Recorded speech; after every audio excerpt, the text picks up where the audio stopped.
Hello, everyone, and welcome back to Flourish with Felicity. Today, we are going to be speaking with the most beautiful and lovely Kylee Comstock, a NASM certified personal trainer and certified mindset coach through the Coaching Masters. She is a multifaceted professional with a strong foundation in fitness and personal development, holding certifications in HubSpot SEO, HubSpot content, Google Analytics, and Google Ads. Kylee is well versed in digital marketing strategies. As the CEO of Incinerate Training, her online platform offers a comprehensive fitness, nutrition, and mindset coaching. Beyond her entrepreneurial endeavors, Kylee channels her passion for personal growth through her podcast, The Believing and Achieving, where she engages with experts to share insights and inspire positive change. Outside of her professional pursuits, Kylee finds joy in expressing herself through music. A talented singer and songwriter, she has collaborated with producers to bring her creative vision to life. With an unwavering commitment to helping others and a dedication to continual improvement, Kylee Comstock embodies the essence of a holistic lifestyle advocate. Welcome, Kylee. Thank you for that. I probably should have shortened it a little bit. But No, thank you you. are I'm so a happy to be woman of here. many honors. Sorry. Oh, no, you're good. Yes, I'm I'm so excited grateful to to be have here. you on. Yes. We're both chatting at the same time. I know. I'm so excited. I can't hold anything together. But no, I'm so excited to have you on. And you are, yes, a woman of many waters, like I just said. So you deserve all of that and then some. Oh, thank you so much. That's so sweet of you. You are so welcome, girl. Let's dive right in. That's All right. amazing. So, yes, I would love to talk to you. So I know we have spoken previously many times before. I was even on your podcast. If you guys do have a moment, go and check out her podcast. It is incredible. I've listened to plenty of episodes. And so I know we've spoken before, but in this bio and in my research, I found out a lot more about you. And I would love to dive into all of that today.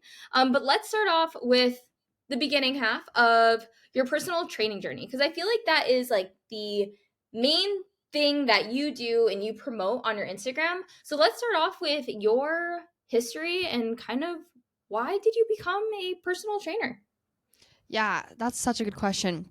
So I wanted to become a personal trainer. I knew in about, I would say like junior year of high school. I was like, I know this is what I want to do.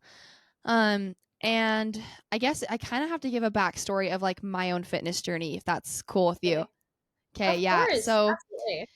so my fitness journey, I quit soccer my 8th grade year of junior high, and I quit soccer to pursue a career in music. Actually, I was wanting to be a professional singer. I used to watch American Idol, The Voice, all of those things. I was obsessed. Like, I loved it. And anyway, I decided that that's what I wanted to do. And so I started working with a vocal coach when I was like 11. And she told me at that age I was at, where like the next year was freshman year of high school. So she's like, now's kind of the time they're going to start picking the high school team. Like, it's going to get more competitive with sports. So she's like, if you really want to make this happen, you're going to need to quit. And so I quit that sport. It was super hard for me because I feel like junior high is already a confusing time for everyone.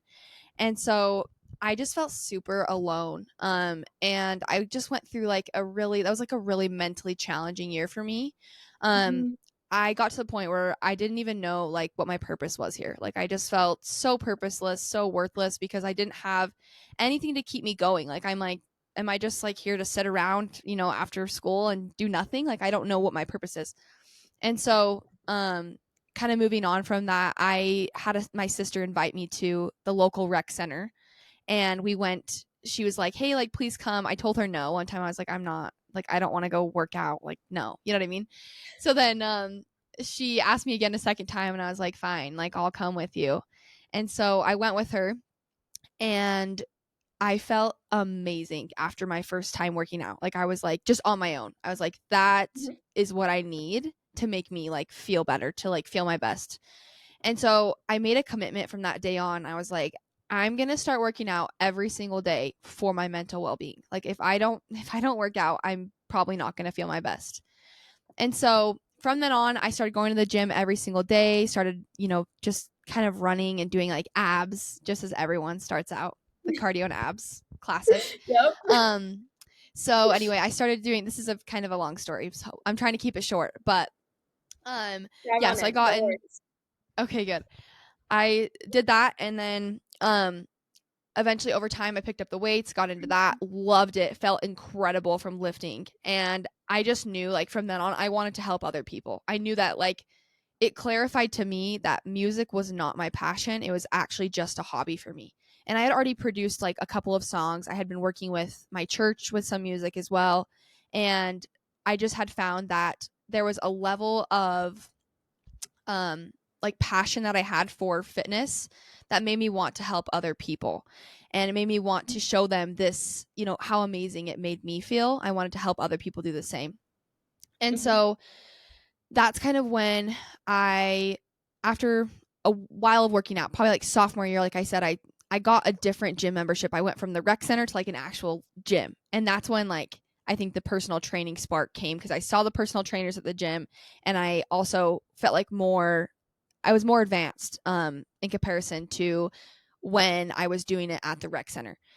Mhm. So then I got certified through NASM, and ever since then, I worked at like a public gym for a couple of months. But from the beginning, I knew that I wanted to do online coaching. Like I was like, I'm kind of just here for the experience. And what ended up happening is they hired too many trainers at once. They hired like four of us. And so I actually ended up leaving. And I just was like, well, this is my opportunity to go full in on online and to like give it my all with online. And so that's kind of what brought me to this moment today. But summarized version, honestly, there's more to it, but that was kind of the summary. Oh, that's beautiful though. So you kind of found yourself in fitness, it sounds like. Like Yeah. you had this feeling of being lost. Like I feel like we all do in around junior high school. We see all these people, like some people really find their niche, other people are just like kind of doing whatever. And then you're in that like position, or it seemed like you're in that position where you're just like, I don't know. And you didn't really have that purpose because you had to drop your sport and then you had this focal stuff. No, but it's beautiful that you were able to find yourself in the gym. And it's funny because it's usually the opposite for a lot. Like a lot of people are like, I gotta go to the gym. I don't know how to do that. But you found this like beautiful thing. What other than like making you feel good, was there anything else that kind of brought you to the gym? Was it like the social aspect of it, like being around other people that have that like mind of growth, or did that ever set in with you? Yeah. So I was actually, I forgot to mention this, but I was like the last one out of all my siblings. I'm the youngest of seven. So there's six other Bless. siblings ahead of me. The next in age is like 28. And so they were all moved out, kind of had their own lives going. And so I think definitely like the gym helped that like social aspect to be filled for sure. Just because like again, it was so lonely. My parents were working all day, so I was the only one home. And I really didn't know what else to do. Like I feel like once I chose to do it, I was like, well, that's like part of my schedule now. I got to fit in and have something to work on because everybody was at work. And I was like, I need to have something that I'm working on that's like for the betterment of myself. So that's kind of, I think, yeah, another draw was like the social aspect for sure. Yeah, especially it seems like especially at that young age, like having older siblings that are already out and about, like they already have their purpose. So you have this pressure of like, well, now what's my purpose? And you like such a young age, you had that pressure of like, I need to find the purpose because all my siblings are, even though they were ages older than you. And but at Right. that time it was like that discrepancy. So was there any other like other than your purpose, were there any other hardships you kind of found going into the gym? I know people have a variety of them, but was there anything else that kind of you found to be unsettling Yeah. before? I think just the like the mental health aspect, like I said, I Yeah. think Mhm. the second I quit my sport, like that was just it was it was just really depressing. Like I just like I said, like you really don't know, like my purpose was not there. I didn't know what to do with my life. Mhm. And I think I was really questioning like whether I should even like I had, I even got to the point of like suicidal thoughts. Like I didn't know where to turn. Like I didn't know what was going to get me through. And like, yeah, I think it was just that mental health. I Yeah. was really cooped up and I needed something that would release all that negative energy. No, for sure. It's so important to have that purpose as well, and that like you experience that. Like a lot of people can't find that purpose. Even like you found that at such a young age, but even people now in their like 20s, 30s are like, I don't know what my purpose is, or they put that purpose on someone else. And it just comes to show like how important having that vision and that like future and that idea is in life. Mm. Yeah, and I think to that point is it was super confusing because I all my life I was like I'm going to be a singer, I'm going to be a singer. And then it's like once I had to shift my direction, it was really confusing. Like I'm like where do I go next kind of thing, Mhm. you know? For sure, for sure. Talk to me. I know you were talking about how you are still a singer and a songwriter, and even though yes, it's more so of a hobby now rather than your main gig. What? How many songs have you produced? Kind of what does that look like in your day to day life? Yeah, so I think I've done like 6 total. And I have some that I'm That's working on so right cool. now. But yeah, so I just meet with this producer like once a week right now. And I will work on music throughout the week. Typically, I do it when I'm driving. Like, I'll have like just an audio track playing of some sort. I'll look up like SZA type beat or whatever, and I'll just listen to them when I'm driving. And I feel like I have a lot of like thoughts flowing. And so I'll just get my voice memos out, start recording, and kind of bring about songs that way, just slowly over time. And then we'll meet, we'll record, and then we'll get them up. So That's so cool. Not yeah. many like I do not know anybody who sings and songwrites. What type of music do you produce? So I do like R&B is my main kind of. Which That's most people so are cool. like, that's I would not expect that out of you. But yeah, I love R&B like Chris Brown, SZA, like R or not SZA, but I do like SZA, but her, I don't do you know her?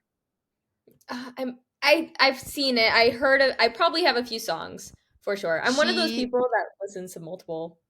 Yeah, she Yeah, is amazing. Like my main inspiration, just absolutely amazing. Loves to like play around with the melodies and riffs and like, oh, she's beautiful. So that's like my main inspiration. But I have a little bit of everything. I have one gospel song that I did with my church, and then all the other stuff is like pop slash R&B, and then there's a little bit of indie kind of. So it's just all over.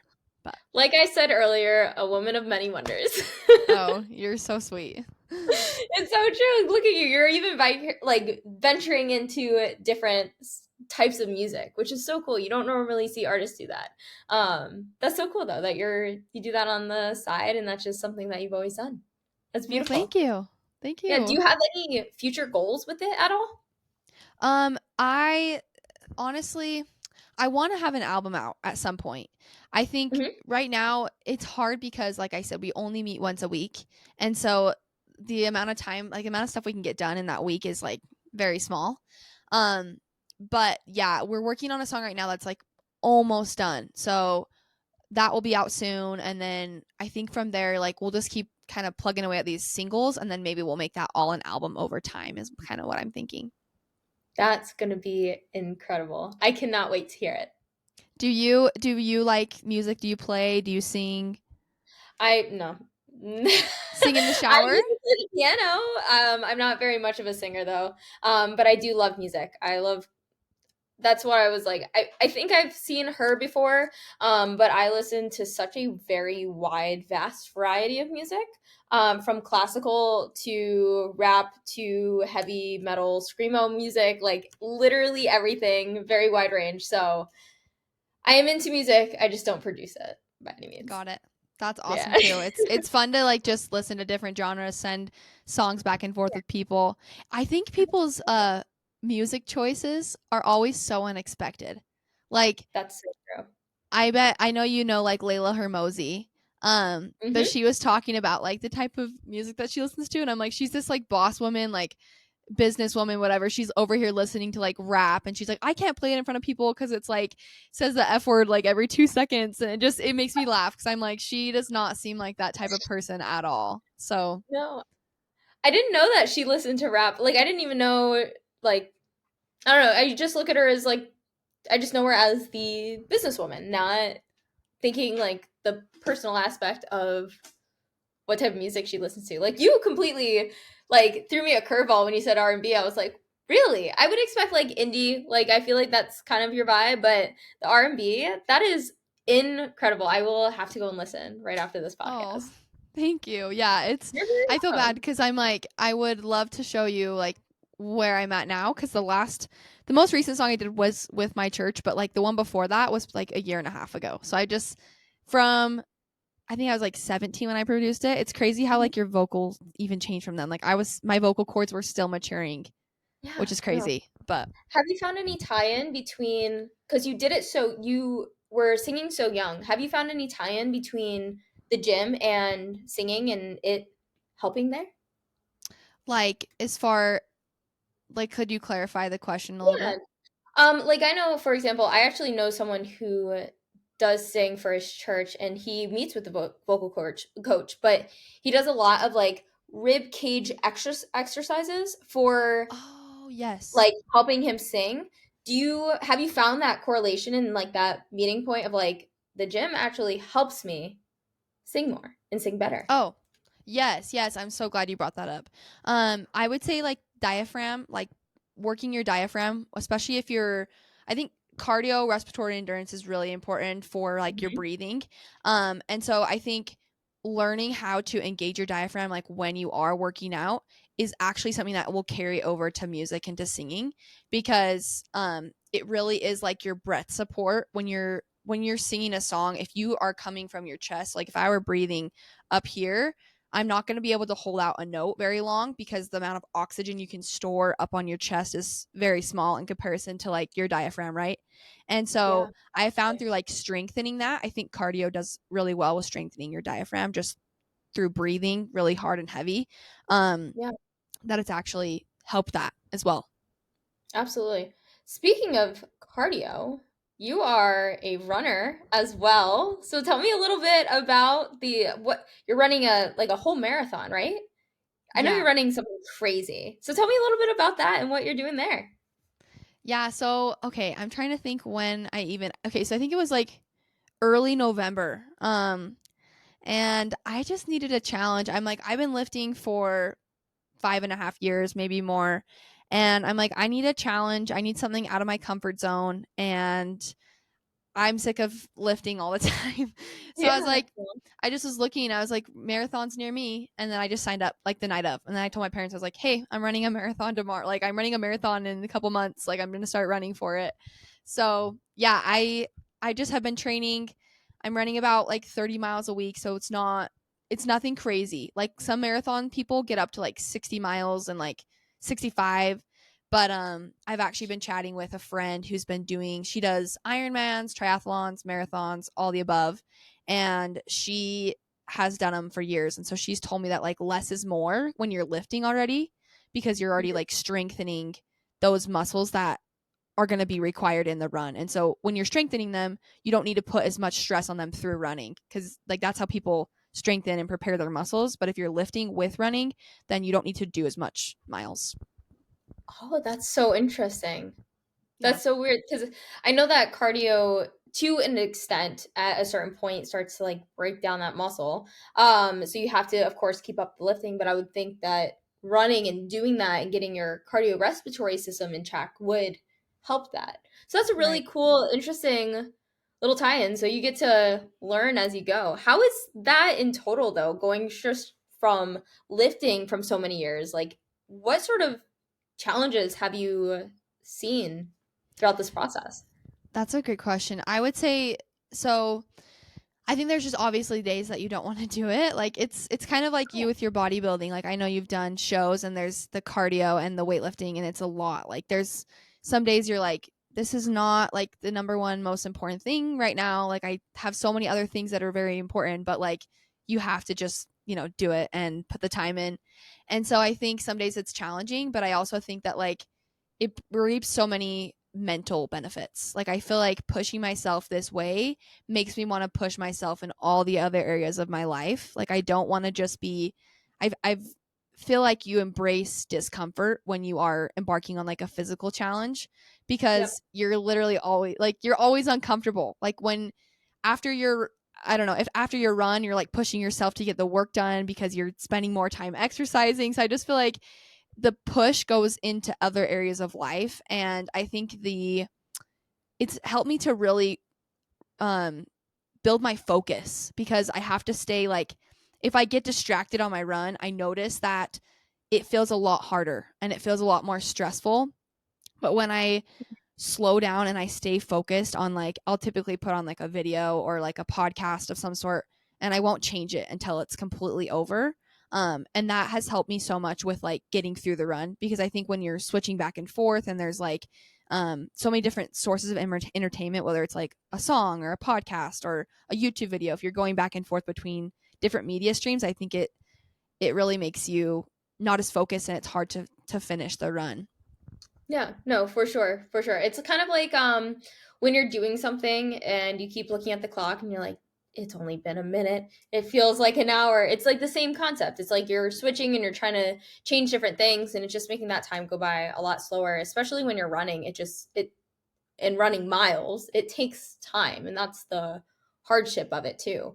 How has Right. that taught you cuz you're talking about how it's kind of built up an appreciation and it makes it a little bit easier for you to do hard things. How is that now translated to you and your coaching? Have you been able to I would take you be able to become a better coach because you're pushing yourself through this. Like tell me more about that. Yeah. Yeah, I would say the greatest thing about coaching is that your coaches are always learning. And Mhm. I think what's so awesome about this experience is like this doesn't really answer your question yet, but I'll get to it. I was Yeah. just going to say what's great about this experience is like people who are going to come in and want to train for a marathon, I now can help them. And so um but to answer your question, I think it's like it's brought me to be a better coach through again like the willingness to be uncomfortable. Like I think that when we are willing to be uncomfortable, we want to be at 100% in like all the other areas because we're not trying to make it easy.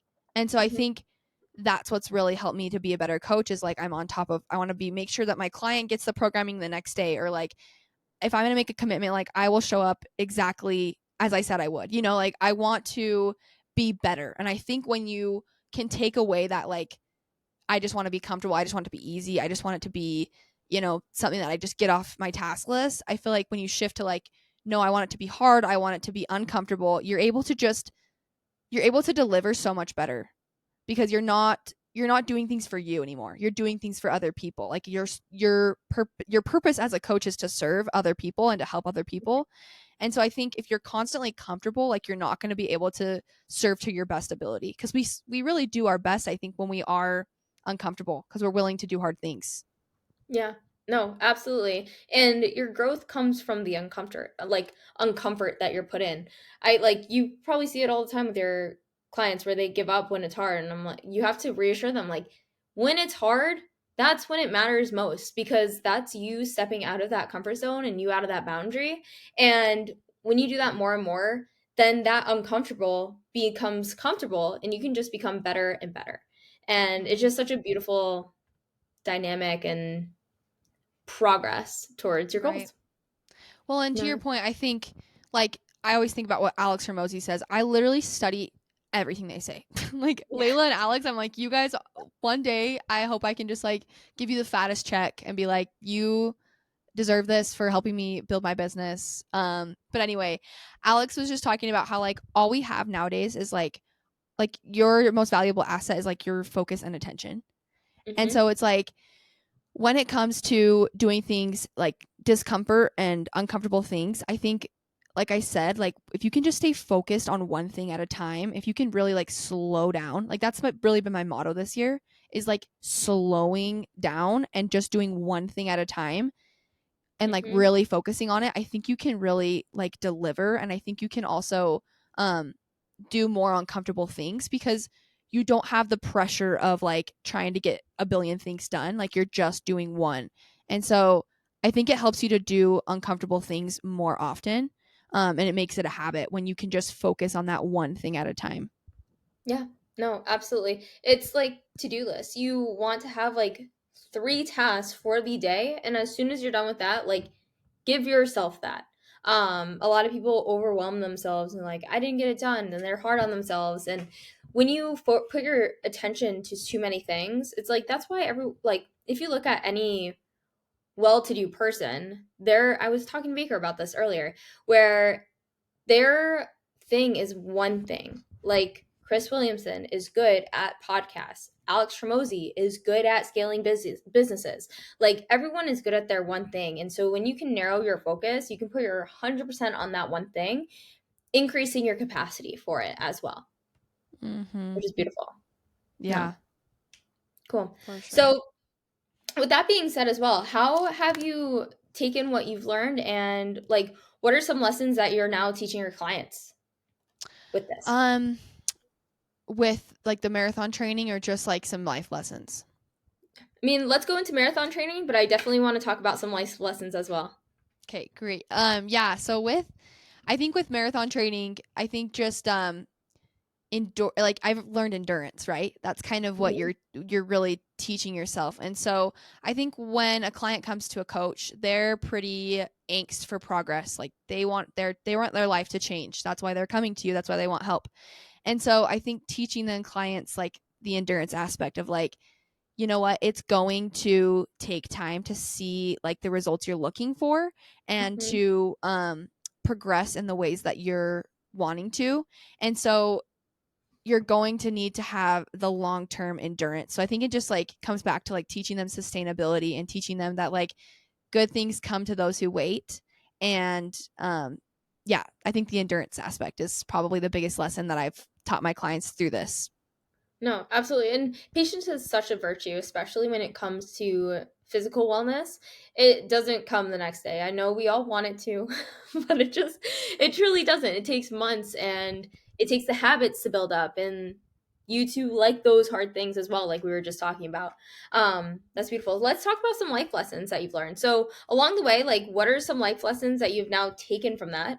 Or taken from just your life in general in growing up, going from feeling the sense of emptiness in your purpose, then finding it again, to now being able to teach others about it. What are some life lessons that you've taken from that? Yeah, I would say one of the biggest like there's so many life lessons that I've learned over the years, but like this year specifically, I think there's a lot of like for me at least I've struggled with like the pressure to be happy. Like I think Mm, that and it's not external pressure. Like most of my problems are all like I'm kind of like my biggest enemy. I don't know about you, but like that's something I struggle with is like beating myself up over things and like um I've like put a lot of pressure on myself in situations to like be happy now or like why am I not, I should be feeling this way. It's like we're always projecting like what we want from ourselves onto ourselves. And for so the biggest one I learned is from a book that I read. It's called Maybe You Should Give Up 7 Ways to Get Out of Your Own Way. So it's really good. Ooh. It's by Byron Morrison. It's a pretty short read, but his quote, he said, happiness is not like positivity and all those things. He's like, happiness is doing the best that you can in this moment. And that's all you can do, right? Like, happiness is just the best that you can do in this moment. And that completely changed my perspective because I'm like, if I'm doing my best, I have no other reason like except to be happy. Like Yeah. I don't have another reason. If I'm trying my very best and I'm giving it my all, then that's all I can do. It's Mm-hmm. kind of like you've left all your cards out on the table. If you're worried about which cards you put down or if you're stressing and having anxiety about it, it's not going to serve it's not going to serve a purpose for you. Like Oh. you already did the best that you could. And so I think that's really changed with like the level of effort I put into things as well. Because I'm like, if that is what happiness is, then like I can be putting the most amount of effort possible. Like that's what's going to give me the happiness that I'm looking for. So that's one thing. Another they're like all kind of quotes surrounded. Like, is that cool? Is that okay? Oh my gosh, absolutely. Anything, Hope of course. hopefully that's kind of the answers you're looking for. But another one that changed my life, it was a long time ago, but it's actually from Alex. And he said, the only difference between an ordinary moment and an extraordinary one is the commitment to it.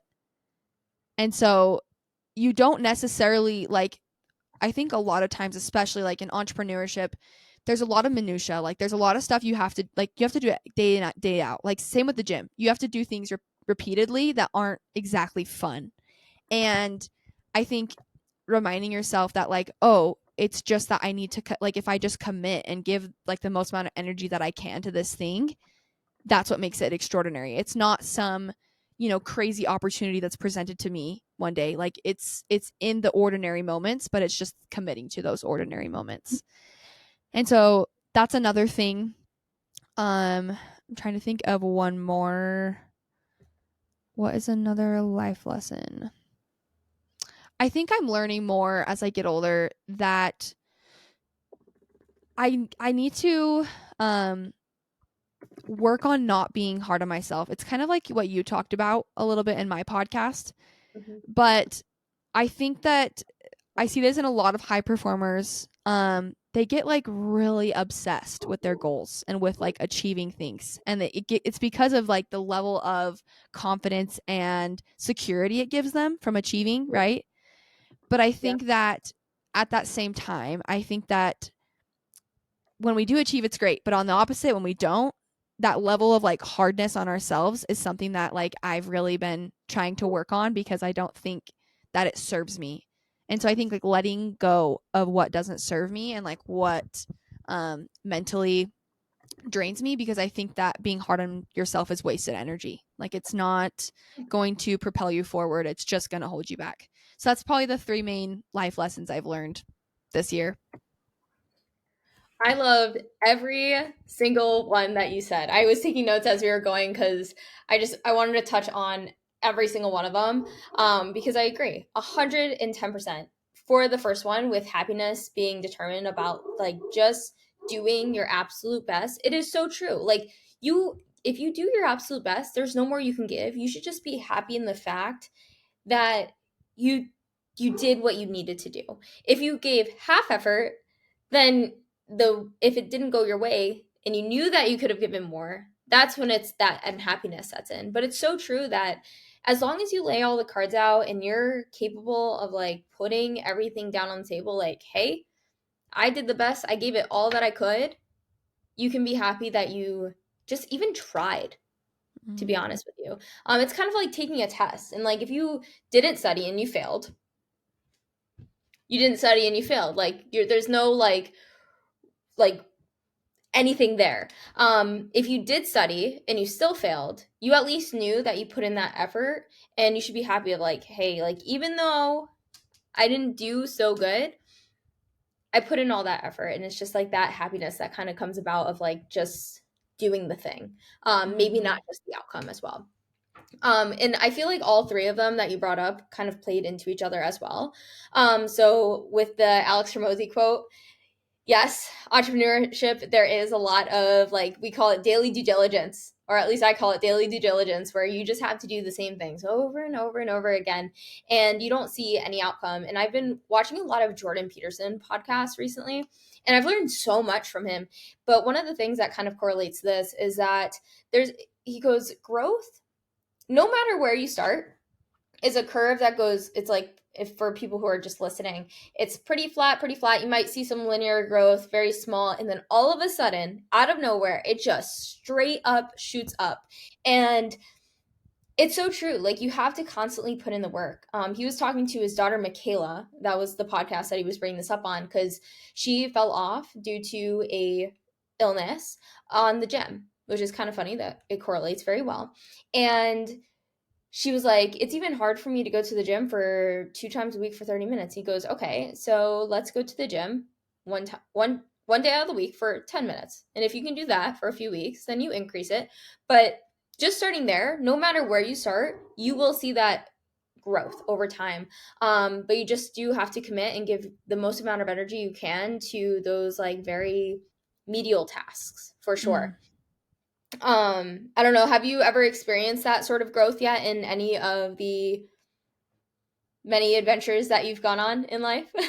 Yeah, and I was just gonna say too, I think there's a level like it kind of goes to this quote of like it's not a matter of like building the business, it's becoming the person that builds the business, right?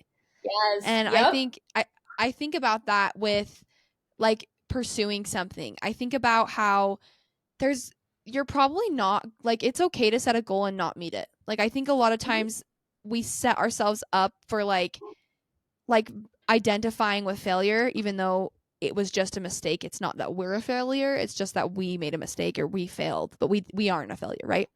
And Mhm. so um to that point, I think it takes a long time to become the person who builds the $1 million business. And I think that in the act of trying, that is exactly kind of what you said, in putting in the effort, even if it's not 100%, if you are trying towards something, I think over time it's human nature to get better.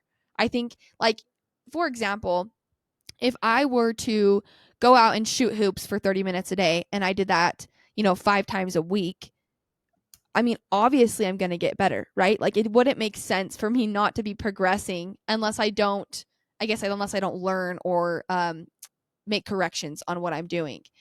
And Yeah. so to that point, I think that like in the efforts, we need to very much reward like every little piece of effort, even if we are very short of our goals. I think it's important to reward the small efforts um, of us trying to become better, because that really is our purpose here in life, is to become better people every day and to try to be better at all that we can. And that's all we can do. No. Absolutely. I Again, another little tie-in even from today. So I was posting a video about my coworker Baker, and he was talking about life lessons, and he goes, especially as an entrepreneur, you want to fail hard and you want to fail often. And a lot of people Mm, would be like, "What are you talking about?"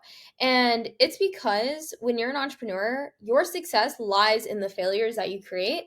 And that's why again it's so important even to like go out and read books or learn from other people, because you're learning from their mistakes and you're learning from their failures, so you don't have to make them yourself, but you should still make a lot of failures in the process, because the only other way you can fail and it not be a good thing is if you don't learn the lessons and keep the lessons that you learn from failing, if that makes mm, sense. yeah.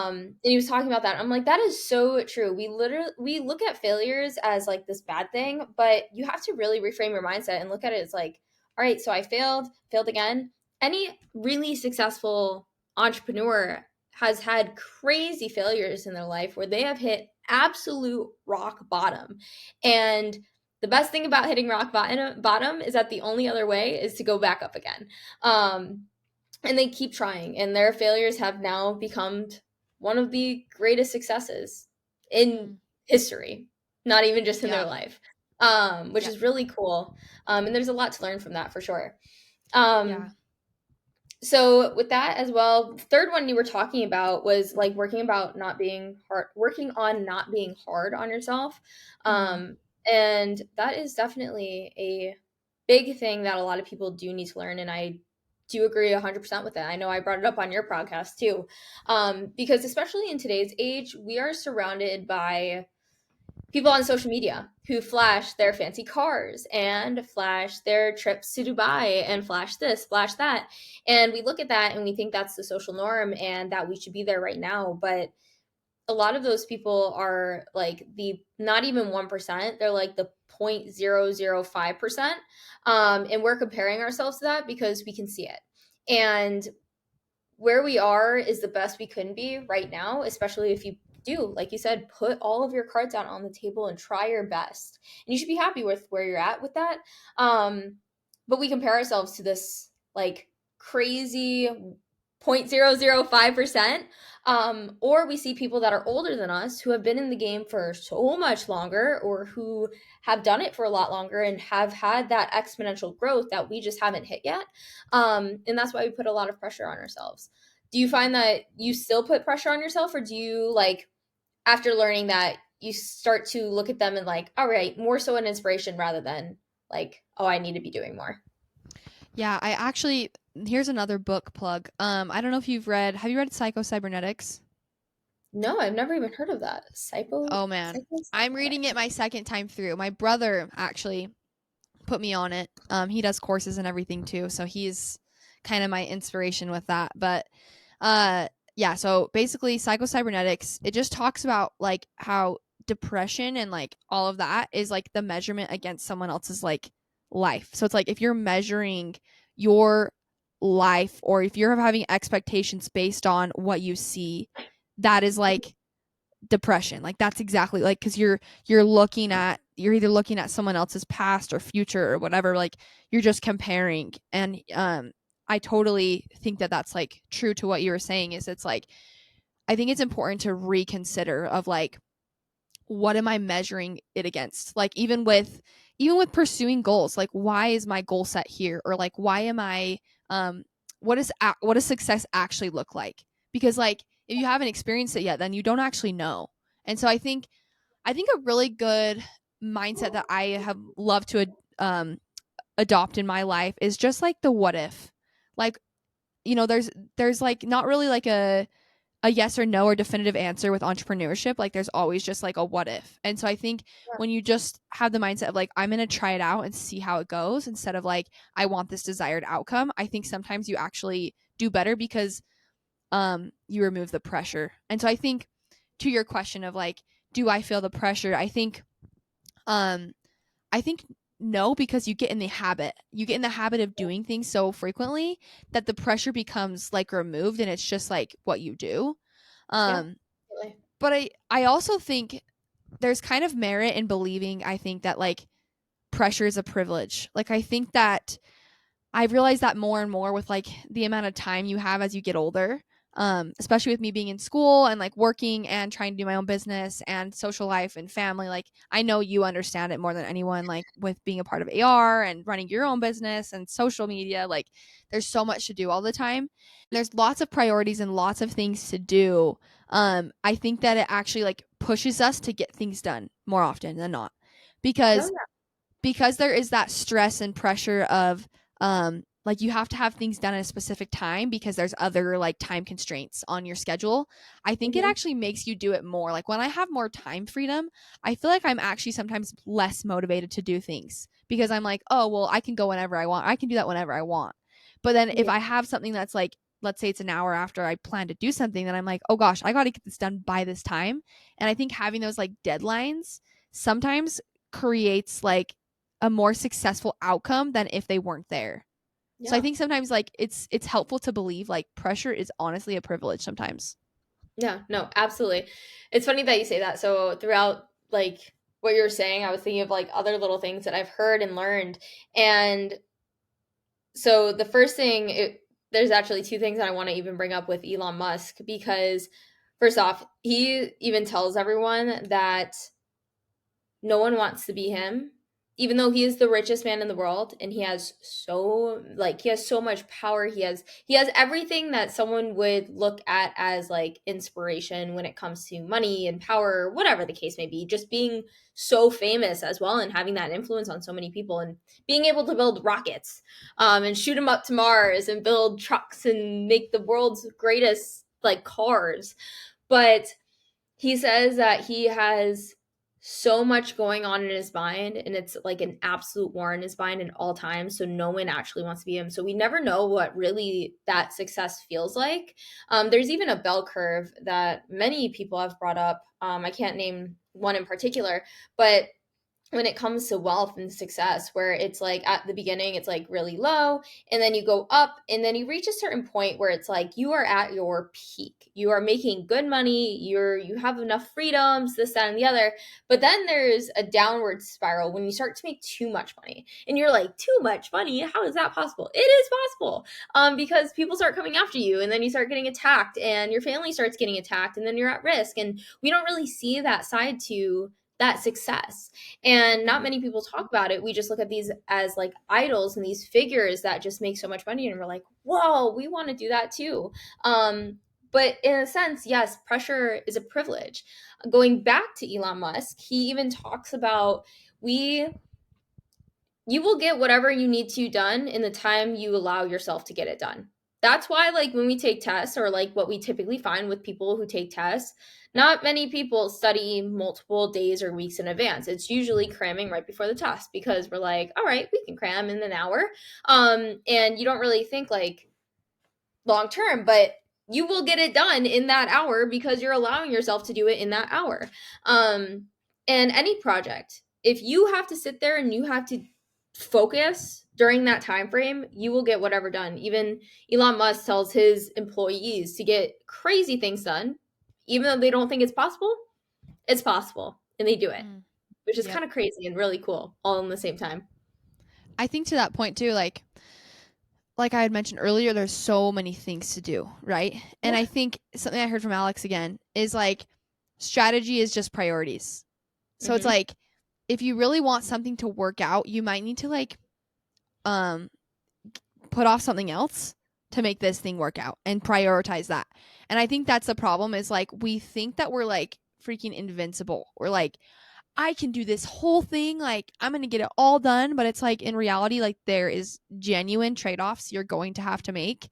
And if you, I mean, I guess you could just work all day and not have any family or any social life, but that's going to be very empty, like, lifestyle. Like, you're not going to like how you live, and that won't be sustainable long term.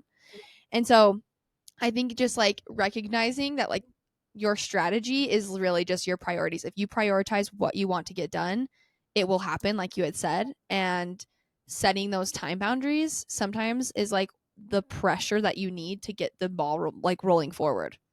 Absolutely. Absolutely. Do you have any particular strategy that you do? Because I know, like me, you're very, very busy managing, like you said, school, work, owning a business, family, social life, all these things. What is your strategy to managing all of this? Yeah, I would say I like to think of areas of my life and think of them like I literally visualize like a bucket and I think of investment, like I think of money, penny investments. And so, um, for me, what I try to do is I try to follow a similar schedule like every day. And I try to, with marathon training, I think that's like something that I've had to navigate. Obviously, there's going to be new things that come into your life where you're going to have to just adapt to it. But I think learning like the actual skill of adaptability is like one of the best things you can learn. I think you should have, like you had said, a couple of things that you like, are non-negotiables like gym, work, school. Like those are probably top 3 every day, right? I think there's like 3 main things I do. Um but I try to look at my scheduling in weeks and months instead of in days. And I think that really helps me because a lot of times we don't realize like how much time we were going to have in a week, but we might like in a day, we're trying to get everything done in a day. But a lot of times, like I said, we're not invincible. We can't do that. And so if we Mm-hmm. can schedule our weeks, that's, I think, when we can see more progress in areas that we don't normally like do that often. Like for me, um, I obviously have told you like my church and stuff, we have like a temple that we go and do baptisms at that temple. And like I only go once a week, but because it's on my schedule once a week, it happens 4 times a month, which is like most people don't even go once a month. And so just because I had planned out my week and I allocated just 1 hour to that thing, I'm making progress in the long term. So I think thinking long term, like for example, I like the rule of 2. Like if I miss a day of doing something, the next day I'm going to be like that's the first priority. Um and so yeah, I think again like there's going to be trade-offs you have to make and a lot of times there's days that things are going to fall and so it's important that, if you're not doing it every day, that's another thing. I'm going to go into this first. Yeah. Consistency isn't every day. Like people have sometimes a hard time believing that. Consistency is not every day. Consistency can be 4 times a week. Consistency can be 3 times a week. Like and depending on the ROI you see from the consistency you're doing, you might need to increase it more. And that's where you're going to have to make trade offs if you can't already fit that in. Um, but I think that that's a huge realization too is like, you don't have to be perfect in doing it every single day. Like, as long as you get it in a couple times a week and you look at the weeks and the months instead of the days, you end up making more progress than if you hadn't in the first place. Absolutely. 110%. Like that's kind of why, like, I know I brought it up on your podcast, so I'm going to bring it up again here. I have an entire calendar where I have a few tasks that I need to get done every day: working out, posting on social media, and then going for an outside walk just to get it's like my meditation time. And doing those things every day, I'm not like hard on myself if I miss it. I do that thing. I didn't even know that was an actual like thing to do is just putting it as your top priority. But like if I miss a day of working out, next day, 5 a.m., I'm waking up to go work out. Like it's just, but you're not hard on yourself. You just look at the macro cycle rather than the micro cycle of things and the daily things. And you improve yourself from there, which is super Mm-hmm. important because especially when you're going from nothing to something, it's really hard to start and stay consistent with. And when people hear consistency, it is more so the everyday, but we can be consistent in that macro cycle and Mm-hmm. just look at that and try to get better and better. Yeah. And not expecting perfection again. Like, Oh, I think absolutely. the biggest thing, the biggest service you could do to yourself is to focus in on what you want and actually go after it. Don't look at what everybody else is doing. Like for me, this is just an example, but like at the gym, I don't listen to any music. Like I am in my workout. Like I don't even, and that's just a preference, but I'm just Yeah, saying in the sense of cool. like being dialed into something. Like for me, that's something that I'm staying super focused on my workout. I'm there to get it done. Get like I'm not there to just like, and I love socializing at the gym too. But also I think that if you can stay focused on what you want to do and not get distracted by all these lures on Instagram and people talking about, oh, you should do drop shipping or you should do like all these different things, not get distracted. That's like a huge thing. That's why I think this marathon training's been awesome too. Just like really learning how to develop the skill of adaptability and focus. I think those are going to be like the biggest skill sets that you can actually learn and apply because again, like I said, like there's going to be so many areas of life that are affected, like maybe if you choose to have kids or get married in the future or family events, like things are going to come up. So how are you going to work around those things like um when you have priorities and work to get done? Like I think that adaptability skill and focus is like our biggest assets right now because there is just so much distraction. And I think there's some people who think like very rigid as well, and I don't think that's sustainable for humans either. I think humans are a little bit all over the place. So yeah, anyway. No, absolutely, 100%. I think the adaptability piece is really important as well because again, like we have this idea of consistency and trying to stay perfect on the day to day, but when we wake up a little bit late, what are you going to do then? Like if you can't adapt to that and not be hard on yourself, then you're ultimately going to fail because Mm-hmm. it's that all or nothing mindset that I feel like a lot of people have. But being able to adapt and either understand like all right, then it's just going to happen tomorrow, or let's see where else I can fit it in my schedule. I don't know if you do the same thing, but sometimes I even push my workout to later if I wake up a little bit later in the morning because who knows, stayed up a little bit later in the evening working or whatever the case may be. But the adaptation and being able to adapt, we do adapt. We adapt to our surroundings. We adapt to the stress and the pressure that we're given. Um, Days and life in of itself changes incredibly throughout our entire lifetime, and if we're not able to adapt to that, then again ultimately we would fail in whatever we're Mm-hmm. trying to accomplish. No, that's Mm-hmm. huge for sure. Yeah. And I think like to your point of like waking up late, that happens to me all the time. Like I think especially with when you're prioritizing a social life, like people aren't going to be on a very rigid, they're going to want to hang out. They're going to want to chill. They don't want to be like, "Oh, I have to be home by 9." Like they're going to want to, hang out and be late. And if you choose to make that trade-off, then you're going to have the consequences. Actions all have consequences, but it doesn't mean that you're going to fail at everything. It just means that you might have to prioritize different things the next day. For Simple as that. sure, it is as simple as that. I love Yeah. that. So before we end off, I always like to ask, is there anything else that you have that you want to? I know you shared so much value. I even learned a bunch of stuff from you today, and I'm so excited to go and read some new books as well. I'm a huge reader. But is there anything else that is kind of resonating with you that you want to share to the listeners? Ooh, that's a great question. I'm gonna think here just for a moment. Take your Anything time. else that I want to share? Um, I think just what we had talked about earlier. Just like comparison is such a thief of joy. Like, do not let what you see on social media and what you see other people's lives doing. I think really just like go all in for you. Go all in for the life you want to live, and don't stop for a second to believe in what other people want life to look like for you, because people are going to have expectations for your life. And I think that when you listen to those and when you follow what other people want, you get what other people want for you instead of what you want for you. And so I think if you want what you want for you, then you should go after it. So, No. And that will ultimately make you happy when you actually live your life for yourself and not for others. exactly. Yep. Thank you so much for sharing as much as you did. It was unbelievable to be able to speak to you and learn all about you and all these other life lessons that you've learned along the way. And thank you so much for sharing as much as you did. I think a lot of the listeners and myself have taken so much from this podcast, and we'll be able to go on ahead and move and be able to implement some new things into our lives.